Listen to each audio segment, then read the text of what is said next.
Hello everyone. In this video, I'm going to show you how to make a repository public in GitHub. To make a private repository public on GitHub, go to the repository's main page by picking any repository you want to adjust, and click the Settings tab at the top right. Under the General section, scroll all the way down to the Danger Zone.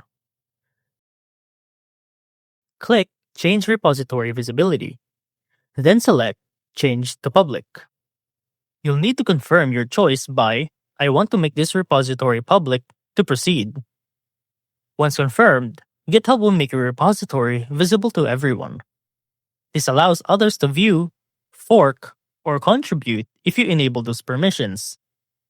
Making a repository public is ideal for open source projects or portfolios you want to showcase. Just make sure to review the contents before doing so.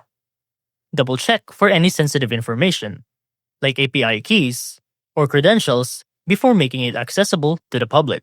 And that's how to make a repository public in GitHub.